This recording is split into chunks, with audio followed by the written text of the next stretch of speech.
दुख के अंधेरों में चिराग जलाया उसने, दुख के अंधेरों में चिराग जलाया उसने, मोहब्बत से नफरत को गले लगाया उसने। एरिका ने माफ़ी का पैगाम दुनिया को दिया, यूं चार्ली का मिशन फिर से जिंदा किया, यूं चार्ली का मिशन फिर से जिंदा किया। मसीह यीशु के जलाली पुरफजल और फतहमंद नाम में तमाम समईन की सलामती हो। आज मैं बड़ी ख़ास बात पर गुफ्तगू करने वाला हूँ, और जिस शख्स का मैं जिक्र करने वाला हूँ, मैं यूँ समझता हूँ कि वो कोई तारुफ के मोहताज तो नहीं है। हाल ही में चार्ली कर्क का कत्ल हो जाता है, और कत्ल के बाद जो एक हैरान कुन काम नजर आता है, उसने पूरी दुनिया में हलचल मचा कर रख दी है। और मैं ये बताना चाहता हूँ कि चार्ली कर्क एक मशहूर अमेरिकी मसीही मुकर्रर और नौजवानों के रहनुमा थे। वो ख़ास तौर पर अपने मिशन और तालीमात के ज़रिए नौजवान नस्ल को खुदा के कलाम और बाइबल की सच्चाइयों के करीब लाने की कोशिश करते थे। उनकी मुनादी से बहुत सारे लोगों की ज़िंदगियाँ बदली हैं, और वो ख़ास तौर पर उन लोगों के साथ गुफ्तगू करते थे, उन लोगों को प्रीच करते, उन लोगों को खुदा का कलाम सिखाते और सुनाते थे। वो लोग जो कलाम के मुखालिफ थे, जो खुदा के कलाम के खिलाफ काम करते थे। और ये एक जुर्रतमंद काम था जो चार्ली ने किया। और मैं एक चीज पर गौर कर रहा था, चार्ली कर्क के नाम पर गौर कर रहा था कि उसके नाम का मतलब क्या है। चार्ली ये असल में चार्ल्स से निकला है, जिसका मतलब आजाद इंसान, फ्री मैन।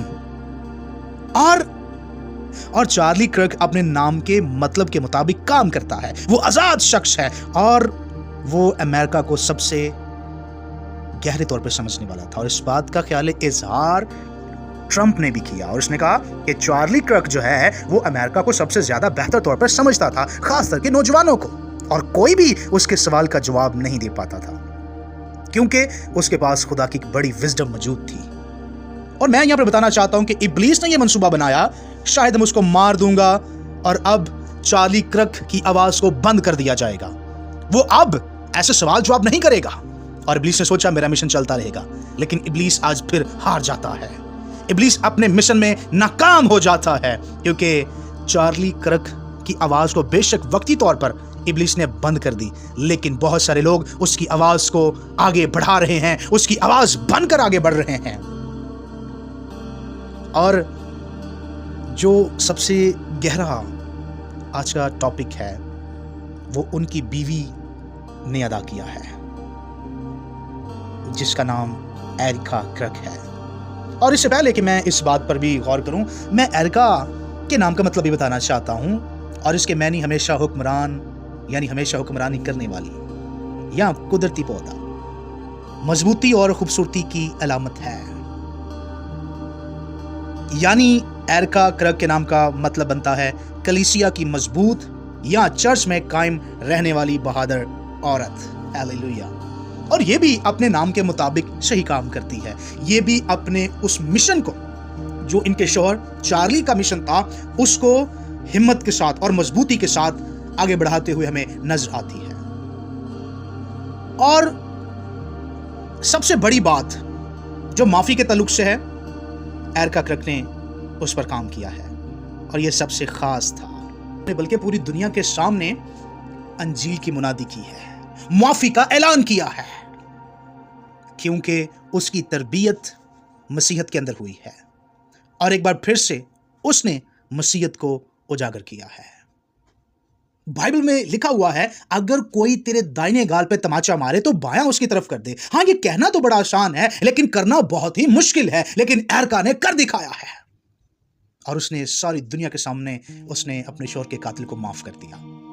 तो उसने कहा, हाँ, अगर मेरा शौहर बच जाता तो वो भी यही काम करता, वो अपने कातिल को जरूर माफ करता। और उसने कहा, मैं भी ऐसा ही करती हूं, मैं भी माफ करूंगी। और दुनिया तो बहुत सारी बातें कर रही है कि एरिका कर्क जो है वो रोने की एक्टिंग कर रही है, वो तो बस दिखावा कर रही है। लेकिन मैं आपको बताना चाहता हूं कि जो उसके अंदर दुख है, उसका एहसास सिर्फ उसी को है। हमारे माशरे में अगर किसी के शोहर का कत्ल हो जाए या किसी का कत्ल हो जाए तो हम क्या करते हैं? हमारे तो यहाँ यह रवायत है कि हमने पूरे खानदान को खत्म कर देना है। लेकिन मैं कहता हूं कि सोच एरका कर्क की है। एरका की सोच को सलाम पेश करते हैं। उसने मसीही ईमान के ऊपर रहते हुए अपने फेथ का इजहार किया और पूरी दुनिया के सामने कातिल को माफ किया। उसने कातिल को माफ कर दिया है। और जब उसने ये बात कही तो बहुत सारे लोगों के दिलों पर चोट लगी है, नरम हो चुके हैं। और वो आंसू जो देखे हमने वीडियोस में, और लोगों ने भी माफी के कलाम को कबूल किया। और मैं ये समझता हूं ये अंजील की मुनादी हुई है। एरका कर्क ने अंजील की मुनादी की वहां पर, और लोगों ने कहा कि एरका कर्क बस दिखावे के लिए सब कुछ कर रही है। लेकिन जब पूरी वीडियोस को देखते हैं तो पता चलता है कि एरका कर्क बाद में बेहोश होकर गिर जाती है। और जब एम्बुलेंस आती है, उसे ले जाते हैं, तो डॉक्टर बताते हैं कि इससे खून की बहुत कमी हो चुकी है। यानी वो इतनी तकलीफ में थी और लोग उसका मजाक उठा रहे हैं। ये भी इब्लीस का मंसूबा है। हकीकत तो ये है कि उस चीज को सामने रखें जो आपके दिलों को बदलने वाली है, और वो काम एरका कर्क ने किया है। वो माफी है जो उसने दी है। उसने ऐलान किया माफी का। और मैं आपको कुछ मिसालें देना चाहता हूं, क्योंकि जो एरका ने काम किया वो कोई आम काम नहीं था। किसी का शोहर मर जाए, ये उससे पूछें जिसने अपना शोहर खोया है। वो आपको जरूर जरूर जरूर जरूर बताएगी जिसने अपना शोहर खोया है। उसकी तकलीफ वही जानती है, लेकिन फिर भी जुर्रतमंद अल्फाज उसने पूरी दुनिया के सामने अदा किए। उसने कहा मैं माफ करती हूं, क्योंकि यीशु ने हमें सिखाया। उसने अंजील की मुनादी की। उसने ये सिखाया कि खुदावंद यीशु मसीह ने हमें सिखाया है माफ करो। क्योंकि लॉर्ड्स प्रेयर में हम यही कहते हैं, खुदावंद जिस तरह हमने औरों के कसूर माफ किए, तू भी हमारे कसूर में माफ करो। उसने माफी का ऐलान किया क्योंकि उसकी तरबियत मसीहत में हुई थी। और याद रखें, बाइबल हमें बार बार सिखाती है कि खुदा की सबसे बड़ी खुसूसियात उसकी मोहब्बत और माफी है। अगर हम हकीकी तौर पर मसीह के शागिर्द हैं तो हमें भी अपने दुश्मनों से मोहब्बत करनी है और अपने कातिलों को माफ करना है, जैसा कि एरका ने किया है। और बाइबल की तारीख में ऐसी शानदार मिसालों से भरी हुई है। और मैं आपको बताना चाहता हूं, बाइबल मुकद्दस में इमाल की किताब में पहला शहीद स्तिफनस जब पथराव में मर रहा था तो उसने अपने कातिलों के लिए दुआ की और कहा, ए खुदावंद, इनके इस गुनाह को इन पर ना लगा। इससे बड़ी माफी की और तस्वीर ही कोई नहीं है। लोग उसे पत्थर मारे और दुआ क्या कर रहा है, खुदावंद, इनके गुनाह इन पर ना लगा। हालेलुया। ये मसीहत के अंदर एक बड़ी मोहब्बत का पैगाम है। फिर दूसरी बात, यूसुफ और उसके भाई। पैदाइश की किताब में मिलता है, यूसुफ के अपने भाइयों ने उसे कत्ल करने की साजिश की और गुलामी में बेच दिया।